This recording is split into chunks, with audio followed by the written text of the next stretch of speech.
যারা খলিল আল হুসারি সাহেবের সুর নকল করতে চাই তারা একটা বিষয় খুব খেয়াল করবে, সেটা হচ্ছে খলিল আল হুসারি সাহেব কিভাবে তেলাওয়াত করে আমি আপনাদেরকে একটু দেখাইতেছি, আপনারা একটু ফলো করবেন, তো ইনশাআল্লাহ খুব সহজে এই সুরটা আয়ত্ত করতে পারবেন।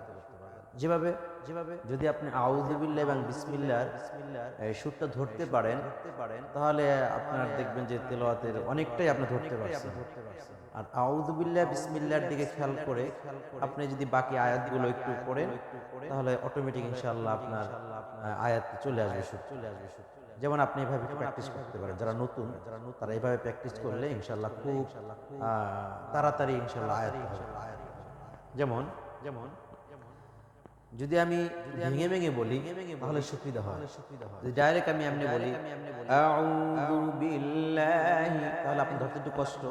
তো সেক্ষেত্রে আপনি যখন নতুন হিসাবে সুরটা ধরবেন তখন আপনার উচিত হবে এটা যে আউযু বিল্লাহ একটু ভেঙে যেভাবে ধরতে হয়, এই যে আউযু বিল্লাহি আউযু বিল্লাহি, মানে টান দিবেন, একটু ভাঙা দিবেন, এভাবে আউযু বিল্লাহি মিনাশ শাইতান, মানে টানও একটু ভাঙা, তাহলে সুন্দর হবে।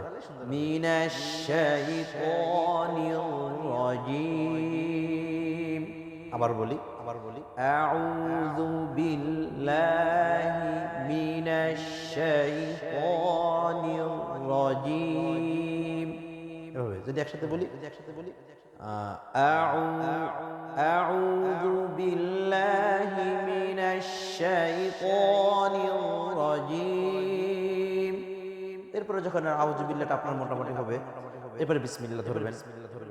যেমন আউযু বিল্লাহর শেষের টানটা যে শাইতানির রাজিম উপরে দিয়েছি, বিসমিল্লাহ সুরটা একটু পরিবর্তন দেখেন বিসমিল্লাহ, কিন্তু এই টানটা যে আউযু বিল্লাহ যেমন টান দিয়েছেন ভাঙা দিয়েছেন, বিসমিল্লাহটা এমন বিসমিল্লাহির রহমানির রহিম, শাইতানির রাজিম উপরে দিয়েছে, বিসমিল্লাহির রহমানির রহিম এটা একটু নিচে দেবেন, এভাবে দেখেন আউযু বিল্লাহি মিনাশ শাইতানির রাজিম বিসমিল্লাহির রহমানির রহিম।